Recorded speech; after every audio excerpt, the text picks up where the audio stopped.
সারাটা দিন শুধু হেঁটেই গেলাম, একটা ভালো গাছও পেলাম না। আজ যদি গাছ কাটতে না পারি তাহলে তো বাজার সদাই করতেই পারবো না। ওই তো সামনে একটা পুরনো মন্দির দেখতে পাচ্ছি, অনেকগুলো পুরনো বট গাছ। যাই, ওখান থেকে আজকে একটা গাছ কেটে ফেলি। যাই যাই যাই। রমেশ ধীরে ধীরে এগিয়ে গেল। সে যখন তার কুঠারখানা হাতে নিয়ে গাছে একটা কোপ বসালো, সাথে সাথেই মন্দিরটা অদ্ভুতভাবে কেঁপে উঠল। একটা আত্মচিৎকার মন্দিরের ভেতর থেকে ভেসে এলো। কি রে, পুরো জঙ্গলে আর একটা গাছও খুঁজে পেলি না? শেষ পর্যন্ত আমার মন্দিরের গাছ কাটতে হলো তোর। কে তুমি? আমি কি দেখছি? এ তো সেই মন্দিরের দেবতা। কি দেখছি আমি এটা? যাক, নিজের পরিচয় প্রকাশ করতে হয়নি, আমাকে এমনিতেই চিনতে পেরেছিস। বল দেখি এখন তোকে কি শাস্তি দেই?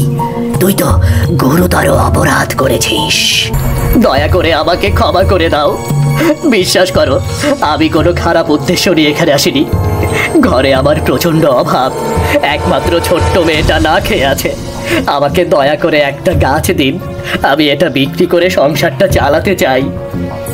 এত বড় একটা অপরাধ করেও আমার মুখে মুখে কথা বলছিস? এখন আমি তোকে যা বলবো তোর তাই করতে হবে। বলো দেবতা, কি করলে আমার ওপর থেকে তোমার ক্ষোভ সরে যাবে? বলো। আমি ক্ষুধার্ত, অনেক দিন হয়ে গেল রক্ত খাইনি, আমাকে রক্তের ব্যবস্থা করে দে। রক্ত? আমি রক্ত কোথায় পাবো? আমি তো সাধারণ মানুষ হয়ে আমি কোথা থেকে তোমার জন্য রক্ত জোগাড় করব বলো তো? তোর বাড়িতে কি হাঁস মুরগি কোনো কিছুই নেই? যে কোনো কিছু আমাকে এনে দে। বললাম তো, রক্ত না পেলে আমার তৃষ্ণা মিটবে না। ভেবো না দেবতা, একবার যখন বলেছি আমি নিশ্চয়ই তোমাকে রক্তের ব্যবস্থা করে দেব, কিন্তু এটাই কিন্তু শেষ।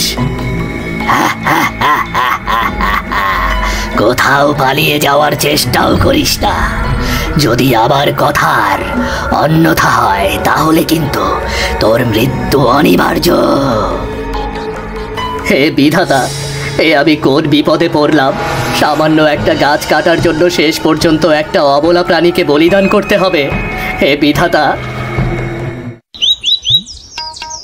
এই যে সোনা, আজ আমাকে তুই ভুলেই গেছিস। সেই যে স্কুল থেকে ফিরে তোকে খুঁজছি, কোথাও পেলাম না।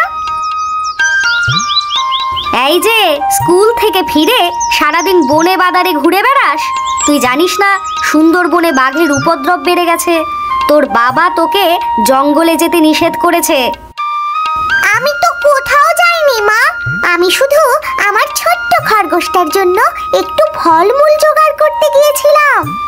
সুন্দরবনের বাঘের পরিমাণ আগের চেয়ে অনেক বেড়ে গেছে, এখন তুই এভাবে ঘোরাফেরা করিস না। দেখবি কোথা থেকে বাঘ এসে তোকে তুলে নিয়ে যায়। কই গো,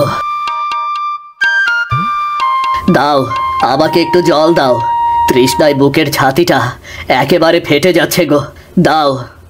কি গো, কি হয়েছে তোমার? দেখে তো মনে হচ্ছে কিছু একটা হয়েছে। কি আবার ঘটবে? কিছুই ঘটেনি, আমি ঠিক আছি। শরীরটা খুব খারাপ লাগছে। শরীর খারাপ লাগলে শুধু শুধু এখানে বসে আছো কেন? যাও, হাত মুখ ধুয়ে ঘরে গিয়ে বিশ্রাম নাও, আমি তোমার জন্য খাবারের ব্যবস্থা করছি।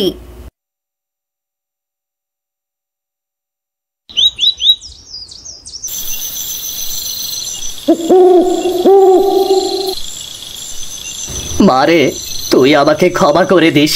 তোর আদরের খরগোশটাকে আজকে আমার সেই অপদেবতার কাছে নিয়ে যেতে হবে। এছাড়া আমার হাতে অন্য কোনো উপায় নেই রে মা, অন্য কোনো উপায় নেই। রমেশ খরগোশটা বের করলো আর সেটা কোলে করে নিয়ে যেতে লাগলো গভীর জঙ্গলের দিকে। চারপাশ একদম নিস্তব্ধ, রাতের দু একটা অতিথি পাখি ছাড়া আর কোনো সারা শব্দ পাওয়া যাচ্ছে না। না, ভাঙা মন্দিরের কাছে সেই অপদেবতার ছায়া। কিরে, রাত গড়িয়ে ভোর হতে চলল আর এতক্ষণে তোর আসার সময় হলো?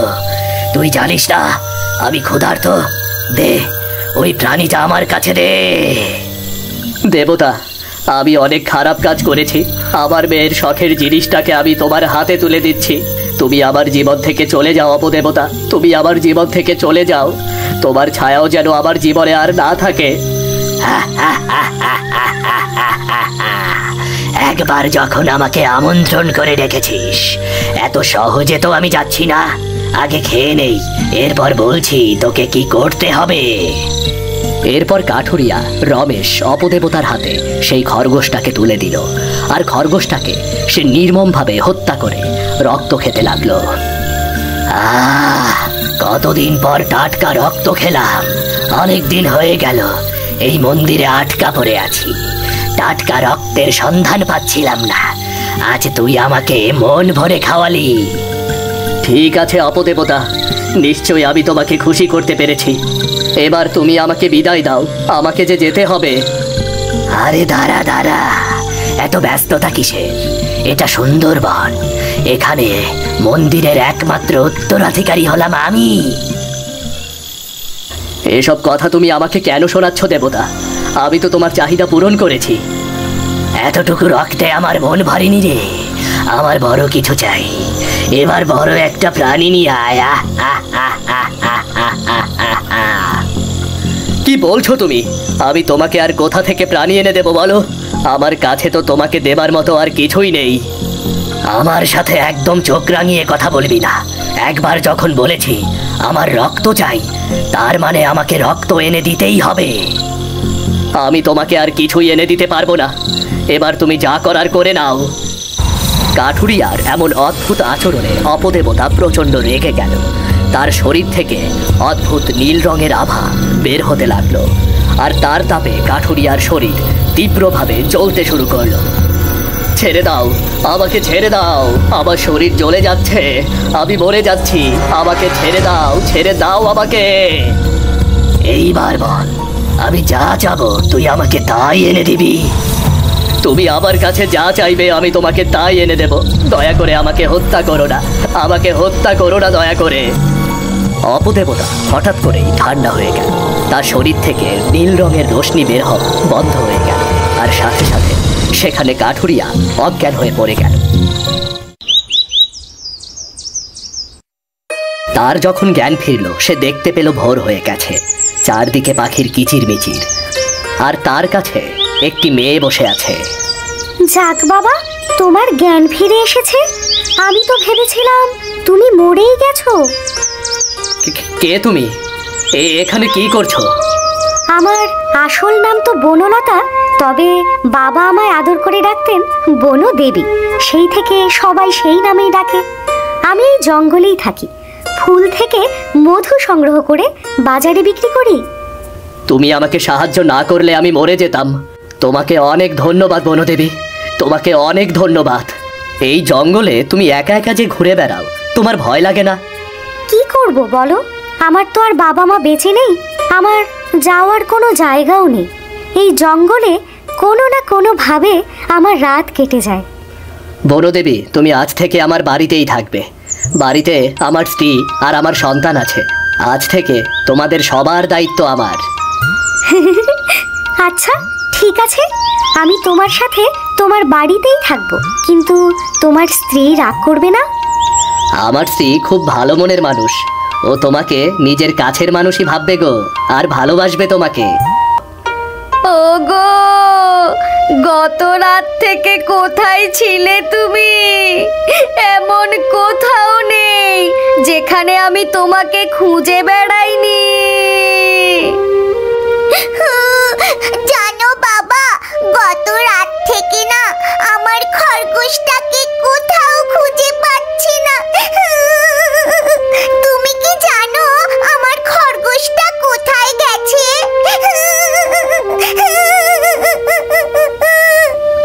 না রে মা, আমি জানি না তোর খরগোশটা কোথায় রে মা। দেখো তো কাণ্ড, মেয়েটা কত কষ্ট করে খরগোশটাকে ছোট থেকে লালন পালন করে বড় করেছে, খরগোশটা কোথায় যেন একটা চলে গেছে। তোমার সাথে এই মেয়েটিকে? এই মেয়েটার নাম হলো বনদেবী। বনদেবী আজ থেকে এখানেই থাকবে। ওর মা বাবা পৃথিবীতে কেউ নেই। যাক বাবা, ভালোই হলো, আমাদের মেয়েটার আরেকটা সঙ্গী হলো। যাও বনদেবী, তুমি ঝিলিকের সাথে ঘরে যাও, আমি তোমার খাবার দাবারের ব্যবস্থা করছি। 12 বছর ধরে তোমার সংসার করছি, তুমি কখনো মিথ্যা কথা বলনি। আজকে তুমি কেন শুধু শুধু মিথ্যা কথা বললে? আমি তো মিথ্যা কথা বলিনি, সত্যি বলছি। আমি জানি না ঝিলিকের খরগোশটা কোথায় আছে। গতকাল রাতে তুমি যখন খরগোশটাকে নিয়ে জঙ্গলের পথে হেঁটে যাচ্ছিলে, আমি কিন্তু সব দেখেছি। মেয়েটা কষ্ট পাবে বলে আমি কিছুই বলিনি। আমাকে ক্ষমা করে দাও, আমি মিথ্যা কথা বলেছি। ওই খরগোশটা আমি নিয়েছি ওই খরগোশটা। এত বড় মিথ্যে কথা কেন বললে তুমি?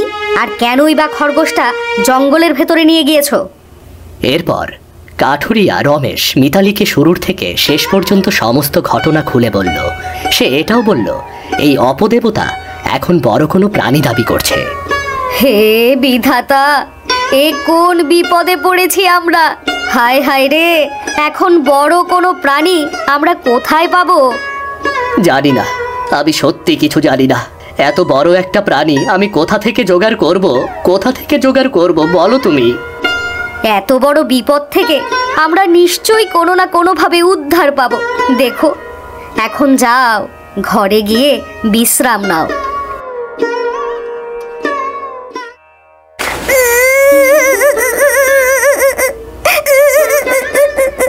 জানি না আমার খরগোশটা আমাকে ছেড়ে কোথায় চলে গেল।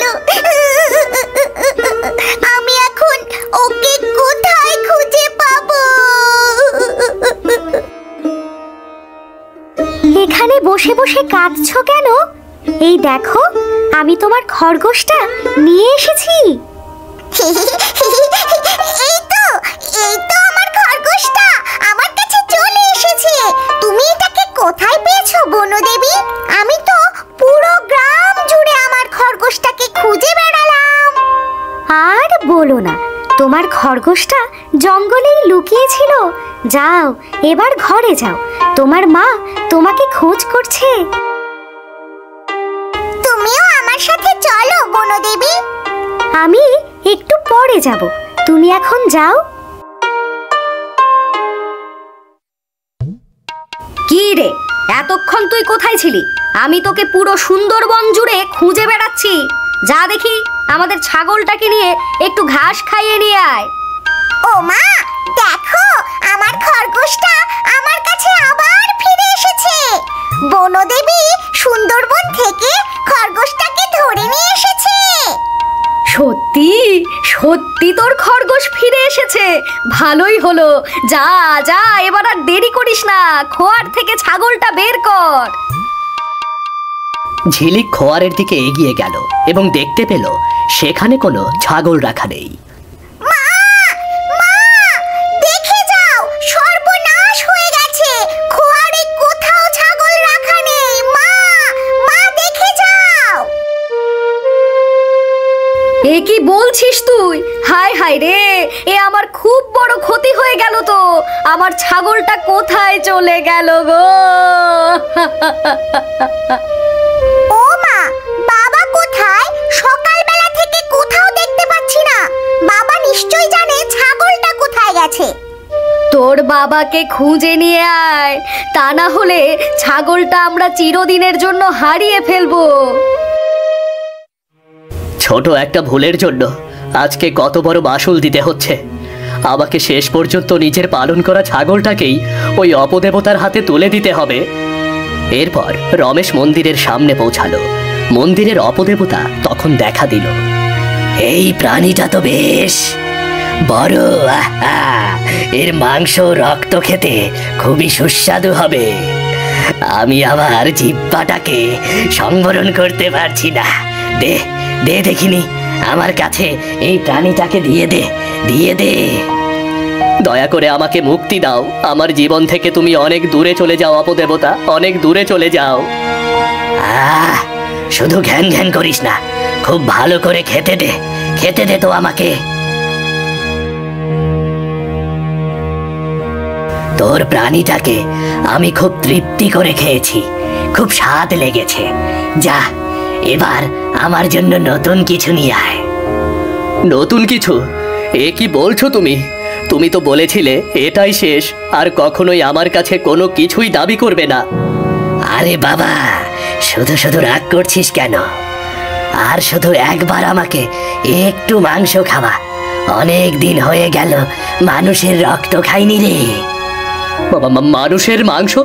না না না না না, এ সম্ভব নয়। আমি সবই জানি। তোর একটা ছোট্ট মেয়ে আছে, খরগোশ নিয়ে সারা দিন ঘুরে বেড়ায়। ওই মেয়েটাকে আমাকে দিয়ে দে না, ওকে খেলে আমার সব ক্ষুধা মিটে যাবে। চুপ করো, চুপ করো তুমি। আমি বাবা হয়ে কি করে নিজের মেয়েকে তোমার হাতে তুলে দেব? আমি এ কাজ কখনোই করতে পারবো না, কখনোই করতে পারবো না এ কাজ আমি।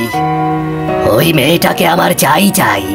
ওই মেয়েটাকে যদি আমার হাতে তুলে না দিস, তাহলে আমি পুরো সুন্দরবনের সব মানুষকে খেয়ে ফেলবো বললাম।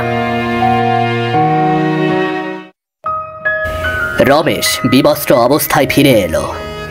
আমি জানি ছাগলটা তুমি নিশ্চয়ই ওই অপদেবতার কাছে দিয়ে এসেছো, কিন্তু এভাবে আর কতদিন চলবে বলো তো? এই তো আর মাত্র একটা কাজ।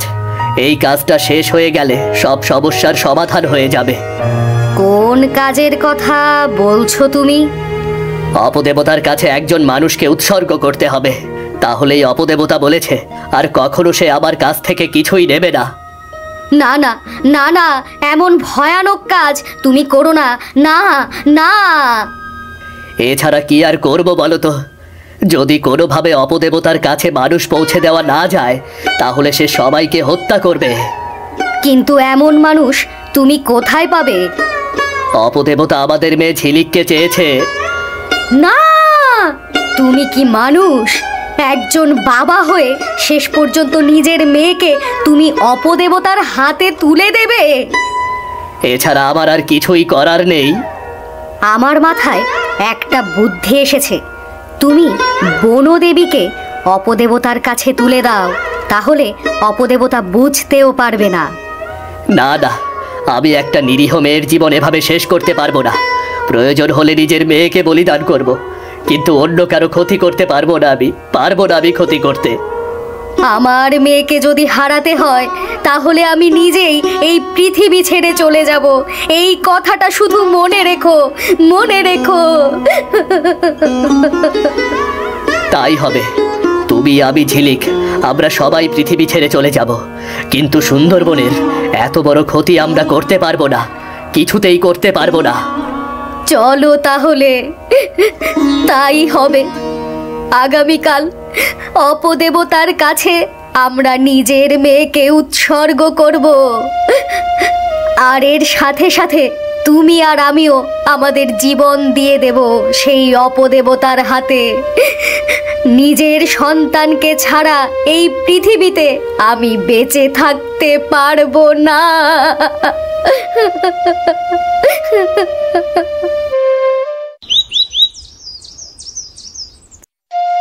মা, ও মা, তুমি আজ আমাকে এত সুন্দর করে সাজিয়ে দিচ্ছ কেন? আমরা কোথাও কি বেড়াতে যাচ্ছি? হ্যাঁ মা, আমরা অন্য একটা পৃথিবীতে যাচ্ছি মা। ওই পৃথিবীতে আমি, তোর বাবা আর তুই একসাথে থাকবো। কেন মা? আর অন্য পৃথিবী মানে এই পৃথিবীর বাইরে কি অন্য কোনো পৃথিবী আছে? এই পৃথিবীর বাইরেও অন্য একটা পৃথিবী আছে। ওই পৃথিবীর নাম হলো স্বর্গ। স্বর্গতে আমরা সবাই একসাথে থাকবো।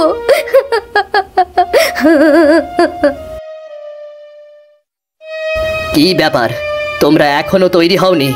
আমাদের তো যাওয়ার সময় হয়েছে। আমি ঝিলিককে তৈরি করে দিয়েছি, কিন্তু বনদেবী সে কোথায়? আমি বাড়িটা বনদেবীকে লিখে দিয়েছি। ওর বাবা মা কেউ নেই, এখন থেকে ও এই বাড়িতেই থাকবে। আমরা কি আর কখনোই এই বাড়িতে ফিরে আসবো না? না রে না, আমরা এ বাড়িতে আর কখনোই ফিরে আসবো না।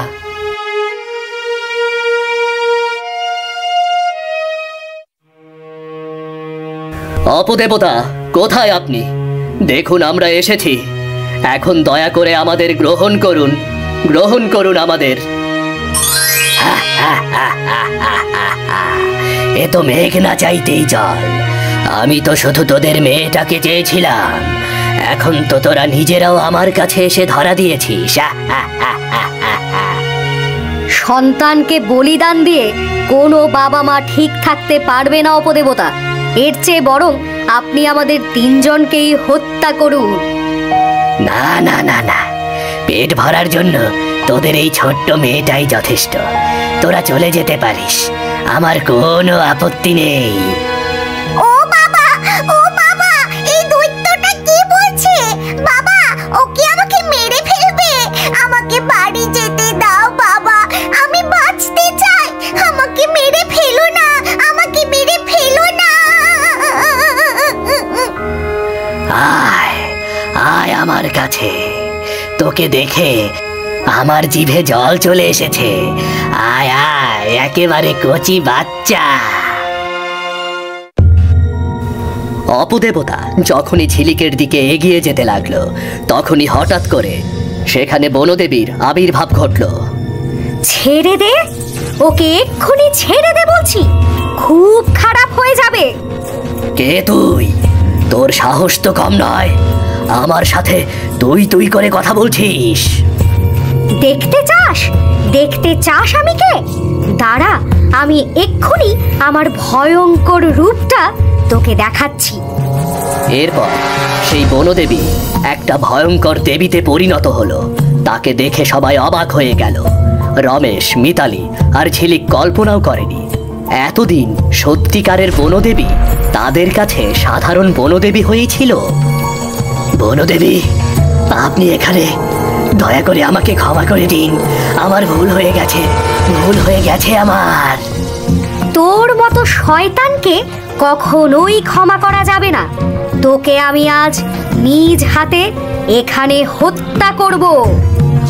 এরপর সেই বনদেবী খুব ভয়ঙ্কর ভাবে অপদেবতাকে হত্যা করলো।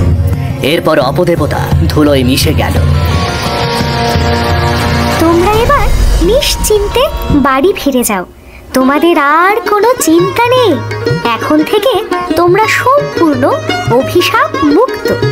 তার মানে এতদিন যে বনদেবী আমাদের বাড়িতে ছিল, সে আসলেই বনদেবী? হ্যাঁ, আমি হলাম এই বনের দেবী। এই বনের সমস্ত ক্ষমতা আমার কাছে। আমি দেখেছিলাম তোমার স্বামীকে কি করে ওই অপদেবতা ব্যবহার করছিল, আর তাই তো আজ ওকে শাস্তি দিলাম। আপনি না থাকলে আমার পরিবার পুরো শেষ হয়ে যেত। আমরা সবাই মরে যেতাম, আমাদের সম্পূর্ণ পরিবারটা ধ্বংস হয়ে যেত। বনদেবী, আপনি আমাদের সাথে আমাদের বাড়িতে চলুন। এখন থেকে আপনিও ওখানেই থাকবেন।